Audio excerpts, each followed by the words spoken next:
नमस्कार दोस्तों, स्वागत है आप लोग के अपने यूट्यूब चैनल स्टडी पॉइंट 11 में। दोस्तों आज पॉलिटी का पहला वीडियो है जो कि भारत का संवैधानिक इतिहास के बारे में है। काफ़ी इम्पोर्टेंट टॉपिक है ये, क्योंकि इससे पिछले 20 वर्षों में टॉप 25 MCQ जो कि बार बार ये प्रश्न पूछे गए, वही सारे प्रश्न हम लोग डिस्कस करने वाले हैं। काफ़ी इम्पोर्टेंट है आप लोग के लिए, आप लोग ध्यान रखेंगे। दोस्तों संविधान का निर्माण हुआ, इसके पीछे कुछ तो इसका इतिहास था, उसके बारे में हम लोग इस वीडियो में डिस्कस करने वाले हैं। आप लोग ध्यान से इस वीडियो को देखिएगा क्योंकि आपके एग्जाम के लिए काफ़ी इंपॉर्टेंट है। अगर वीडियो अच्छा लगे तो आप चैनल को सब्सक्राइब कर लीजिए और वीडियो को शेयर जरूर कीजिएगा। दोस्तों आइए शुरुआत करते हैं आज के पहले प्रश्न से। पहला प्रश्न है, BR अम्बेडकर और महात्मा गांधी के मध्य सन 1932 में हस्ताक्षरित पूना समझौता में प्रावधान क्या था। दोस्तों यहाँ से एक और प्रश्न बन सकता है कि भीमराव अंबेडकर और महात्मा गांधी के बीच कौन सा समझौता हुआ था। तो याद रखेंगे पूना समझौता कब हुआ था, 1932। ये भी प्रश्न बार बार पूछा जाता है कि पूना समझौता कब हुआ था, तो 1932 में हुआ था।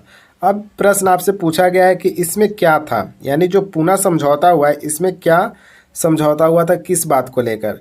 तो इसका राइट आंसर होगा ऑप्शन नंबर डी। याद रखेंगे कि निम्न वर्ग के लिए आरक्षण सहित संयुक्त निर्वाचन क्षेत्र का इसमें प्रावधान रखा गया था पूना समझौता में। तो right answer option number D. आइए देखते हैं नेक्स्ट। सूची 1 को सूची 2 से सुमेलित कीजिए। एक तरफ आपको दिख रहा है सूरत विभाजन, तो दूसरी तरफ उसका साल, यानी किस वर्ष सूरत विभाजन हुआ था, ये आपको मिलान करना है। आइए मिलान करते हैं। सूरत विभाजन 1907 में, याद रखेंगे ए का हो जाएगा 4। सांप्रदायिक अधिनिर्णय कब हुआ था, तो 1932 में, तो बी का हो जाएगा 3। आइए ऑप्शन देख लेते हैं। ए का 4, बी का 3। अब आगे मिलान कर लेते हैं। सर्वदलीय सम्मेलन याद रखेंगे 1928 में होता है, जो कि काफ़ी इंपॉर्टेंट है सर्वदलीय सम्मेलन। तो सी का हो जाएगा 2। बच गया कौन, ध्यान रखिएगा इसमें ऑप्शन 5 भी है, तो ये थोड़ा मुश्किल हो जाता है प्रश्न, लेकिन हम लोग इसको क्लियर करेंगे।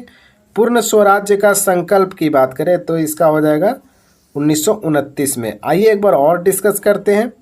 सूरत विभाजन 1907, सांप्रदायिक अधिनिर्णय 1932, सर्वदलीय सम्मेलन 1928 और पूर्ण स्वराज का संकल्प लिया गया था 1929 में। तो इसका राइट आंसर हो जाएगा ऑप्शन नंबर बी, आप लोग याद रखेंगे। आइए देखते हैं नेक्स्ट प्रश्न को। निम्नलिखित में से किस अधिनियम द्वारा भारत के गवर्नर जनरल को अध्यादेश जारी करने की शक्ति प्रदान की गई, यानी कौन सा ऐसा अधिनियम आया था जिसमें भारत के गवर्नर जनरल को अध्यादेश जारी करने का शक्ति प्रदान कर दी गई। तो इसका राइट आंसर होगा ऑप्शन नंबर बी। भारतीय परिषद अधिनियम 1861 में ये प्रावधान किया गया कि भारत के गवर्नर जनरल को अध्यादेश जारी करने की शक्ति दे दी गई। याद रखेंगे। नेक्स्ट प्रश्न। सूची 1 को सूची 2 से सुमेलित कीजिए। एक तरफ आपको अगस्त घोषणा दिख रहा है, आइए मिलान करते हैं। अगस्त घोषणा किसके द्वारा किया गया था, लॉर्ड मॉन्टेग्यू के द्वारा। अगस्त प्रस्ताव की बात करें तो लॉर्ड लिंथियमो के द्वारा।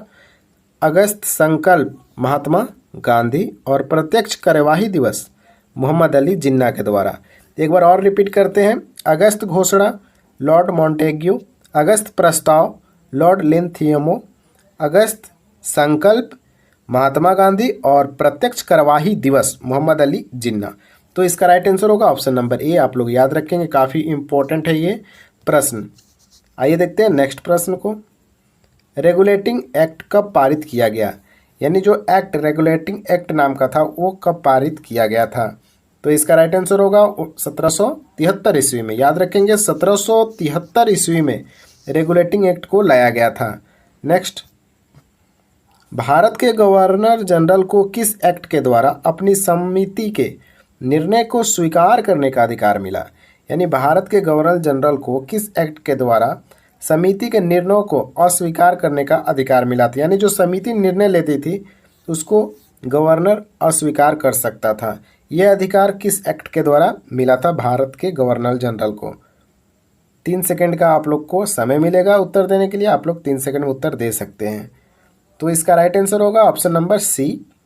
1786 का अमेंडमेंट एक्ट के द्वारा अगर कोई समिति अपना निर्णय ले ली है तो भारत के जो गवर्नर जनरल था वो उसको अस्वीकार कर सकता था, ऐसा अधिकार दिया 1786 का अमेंडमेंट एक्ट के द्वारा। आइए देखते हैं नेक्स्ट प्रश्न को। महारानी विक्टोरिया को भारत की सम्राज्ञी नियुक्त किया गया था कब? यानी महारानी विक्टोरिया जो थी उनको भारत की सम्राज्ञी नियुक्त किया गया था कब, ये प्रश्न आपसे पूछा गया है। और ये प्रश्न बार बार रिपीट होता है दोस्तों। आप लोग अगर कंपटीशन की तैयारी करते हैं, एग्जाम देने जाते हैं, तो आप लोग को पेपर में भी मिला होगा ये प्रश्न। तो इसका राइट आंसर क्या हो जाएगा? 1858 ईस्वी में, यानी महारानी विक्टोरिया को भारत के सम्राज्ञी 1858 ईस्वी में घोषित किया गया था। नेक्स्ट प्रश्न, सम्राज्ञी विक्टोरिया ने 1858 की घोषणा में भारतीयों को बहुत सी चीज़ें दिए जाने का आश्वासन दिया था। निम्न आश्वासनों में से कौन सा ब्रिटिश शासन ने पूरा किया था? जब 1858 की बात थी तो उस समय सम्राज्ञी विक्टोरिया जो थी काफ़ी चीज़ें भारतवासियों को देने का आश्वासन दिया था। जैसे आजकल नेता लोग आश्वासन देते हैं कि हम पक्की रोड बना देंगे, शिक्षा सुधारेंगे, सबको नौकरी देंगे, लेकिन ऐसा नहीं होता। वैसे ही सम्राज्ञी विक्टोरिया जो थी इन्होंने भी आश्वासन दिया। निम्न आश्वासनों में से कौन सा ब्रिटिश शासन के द्वारा पूरा किया गया था, ये आपसे प्रश्न पूछा गया। तो इसका राइट आंसर होगा ऑप्शन नंबर बी, देसी रजवाड़ों की यथा स्थिति बनाए रखी जाएगी, ऐसा उन्होंने ये जो आश्वासन था इसको उन्होंने कंप्लीट किया था। आइए देखते हैं नेक्स्ट प्रश्न को।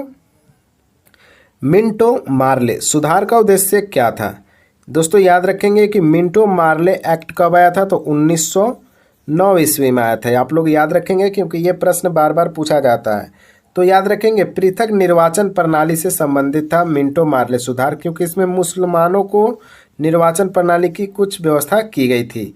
किस एक्ट में? 1909 के एक्ट में, और इसका नाम क्या रखा गया? मिंटो मार्ले एक्ट। आइए देखते हैं नेक्स्ट प्रश्न को। मार्ले मिंटो सुधार बिल किस वर्ष में पारित किया गया था? दोस्तों अभी मैंने बताया कि 1909 ईस्वी में मार्ले मिंटो सुधार बिल को पास किया गया था, यानी पारित किया गया था। तो इसका राइट आंसर क्या हो जाएगा? ऑप्शन नंबर बी, 1909 में। आइए देखते हैं नेक्स्ट प्रश्न को। मुसलमानों के लिए अतिरिक्त निर्वाचक मंडल प्रारंभ में किसके द्वारा लाया गया था? अभी हमने बताया था कि मुसलमानों के लिए निर्वाचन प्रणाली की व्यवस्था की गई, तो आपसे वही प्रश्न पूछा गया कि निर्वाचक मंडल प्रारंभ किया गया था मुसलमानों के लिए किस एक्ट के अनुसार? ऑप्शन है 1942 का क्रिप्स मिशन, या 1909 का मार्ले मिंटो सुधार, 1919 का मॉन्टेग्यू चेम्सफोर्ड सुधार, 1935 का भारत सरकार अधिनियम। किसके द्वारा मुसलमानों के लिए अतिरिक्त निर्वाचक मंडल प्रारंभ की गई थी? तो आप लोग कमेंट बॉक्स में उत्तर बता सकते हैं। तो इसका राइट आंसर होगा option number B, Morley Minto सुधार, जो 1909 में आया था। आप लोग याद रखेंगे, इसका नाम भी काफ़ी इंपॉर्टेंट है और इसमें था क्या ये भी आप लोग याद रखेंगे। नेक्स्ट, 1909 के इंडियन काउंसिल एक्ट में किस बात की व्यवस्था की गई थी? अभी मैंने बताया था कि 1909 के इंडियन काउंसिल एक्ट जो था मार्ले मिंटो एक्ट, इसमें क्या व्यवस्था किया गया था? तो याद रखेंगे सांप्रदायिक प्रतिनिधित्व। याद रखेंगे दोस्तों, सांप्रदायिक प्रतिनिधित्व। तो ऐसे ही प्रश्न पूछा जाता है, घुमा घुमा के प्रश्न पूछा जाता है, ऑप्शन चेंज किया जाता है, लेकिन उसका अर्थ तो वही रहता है ना शब्दों का। तो आप लोग ध्यान रखेंगे शब्दों के अर्थ पे भी। आइए देखते हैं नेक्स्ट प्रश्न को। मॉन्टेग्यू चेम्सफोर्ड सुधार में प्रावधानों का सार था, यानी मॉन्टेग्यू चेम्सफोर्ड सुधार में किसका प्रावधान का सार था? तो याद रखेंगे दोस्तों, इसका right answer option number B, प्रांतों में दोहरा शासन। ये मॉन्टेस्क्यू चेम्सफोर्ड सुधार में था। आप लोग याद रखेंगे। नेक्स्ट प्रश्न देखते हैं। 1946 का कैबिनेट मिशन 3 मंत्रियों में गठित था, यानी जो कैबिनेट मिशन 1946 भारत आया था उसमें कितने मंत्री थे? 3 मंत्री थे। निम्नलिखित में से इसका सदस्य नहीं था। आप लोग को बताना है कि वो 3 सदस्य के अलावा इसमें कौन सदस्य नहीं था। तो इसका राइट आंसर होगा option number D, Lord emery. याद रखेंगे दोस्तों, लॉर्ड एमरी जो था वो इस कमेटी का सदस्य नहीं था। पैथिक लॉरेंस, अलेक्जेंडर और स्टैबर्ट क्रिप्स, ये तीनों लोग था 1946 का जो कैबिनेट मिशन भारत आया था। याद रखेंगे कब आया था? 1946 में। नेक्स्ट, कैबिनेट मिशन योजना के विषय में कौन सा सही नहीं है? यानी जो कैबिनेट मिशन योजना था उसके बारे में कौन सा कथन सही नहीं है? प्रांतीय सामूहिकरण, भारतीय सदस्यों वाला अंतरिम मंत्रिमंडल, ये दोनों तो सही है। पाकिस्तान की स्वीकृति, ये गलत है। पाकिस्तान की स्वीकृति कैबिनेट मिशन योजना के तहत नहीं थी। याद रखेंगे। तो राइट आंसर होगा ऑप्शन नंबर सी। आइए देखते हैं नेक्स्ट प्रश्न को। भारत का संविधान लागू होने तक स्वतंत्रता के पश्चात इसका शासन किसके अंतर्गत चलाया गया? यानी भारत का जब संविधान लागू होने तक, यानी जब संविधान लागू नहीं हुआ था दोस्तों, तो स्वतंत्रता के पश्चात इसका शासन किसके अंतर्गत चलाया गया था? तो 1935 के भारत सरकार अधिनियम के अनुसार। आप लोग याद रखेंगे, संविधान के निर्माण में 1935 का जो एक्ट आया था, भारत सरकार अधिनियम, काफ़ी इम्पोर्टेंट भूमिका निभाया था संविधान के निर्माण में। तो इसका राइट आंसर होगा ऑप्शन नंबर सी, 1935 के भारत सरकार अधिनियम के अनुसार जब संविधान लागू नहीं हुआ था तब भारत का शासन व्यवस्था 1935 के एक्ट के अनुसार चलाया जा रहा था। नेक्स्ट, भारतीयों को वर्ष 1947 में सार्वभौम सत्ता सौंपने की योजना निम्न में से किस नाम से जानी गई? यानी 1947 में जो सार्वभौम सत्ता सौंपने की योजना थी उसको किस नाम से जाना गया? ऑप्शन आपके सामने है, 3 सेकंड का आपके पास टाइम है। तो इसका राइट आंसर होगा माउंटबेटन योजना। याद रखेंगे, जो सार्वभौम सत्ता सौंपने की 1947 में जो योजना थी उसका नाम रखा गया माउंटबेटन योजना। नेक्स्ट, कौन सुमेल नहीं है, यानी कौन सा सही सुमेलित नहीं है? मार्ले मिंटो सुधार, सांप्रदायिक प्रतिनिधित्व, अभी मैंने बताया बिल्कुल सही था। भारत सरकार अधिनियम 1935, स्वशासन, ये भी सही था। कैबिनेट मिशन, जो संविधान सभा का गठन किया, ये भी सही है। साइमन कमीशन, भारत विभाजन, ये गलत है। तो इसका राइट आंसर हो जाएगा ऑप्शन नंबर डी। याद रखेंगे दोस्तों। नेक्स्ट प्रश्न, सूची 1 को सूची 2 से सुमेलित कीजिए। सूची 1 और सूची 2। भारत सरकार अधिनियम 1919। तो याद रखेंगे दोस्तों, प्रांतों में द्वैध शासन, अभी मैंने बताया था कि जो 1919 का एक्ट आया था वो प्रांतों में द्वैध शासन से संबंधित था। भारत सरकार अधिनियम की बात करें तो 1935 में प्रांतीय स्वायत्ता, याद रखेंगे दोस्तों, काफ़ी इंपॉर्टेंट है। मिंटो मार्ले सुधार 1909, ये तो सांप्रदायिक निर्वाचन हो गया। भारत परिषद अधिनियम 1861, तो इसका हो जाएगा सती प्रथा का अंत, क्योंकि 1861 में सती प्रथा का अंत किया गया था इस एक्ट के अनुसार। अधिनियम 1858 में क्या है दोस्तों? तो याद रखेंगे, ब्रिटिश शासन शक्ति में आया। कब? 1858 का जो अधिनियम था इसमें ब्रिटिश शासन जो था वो एकदम शक्ति में आ गया था। आइए एक बार और डिस्कस करते हैं फटाफट हम लोग। भारत सरकार अधिनियम 1919, प्रांतों में द्वैध शासन, जो 1935 का एक्ट आया प्रांतीय स्वायत्ता, 1909 में सांप्रदायिक निर्वाचन, और 1861 का जो एक्ट था उसमें क्या था दोस्तों? सती प्रथा का अंत, और 1858 ब्रिटिश शासन शक्ति में आ गया।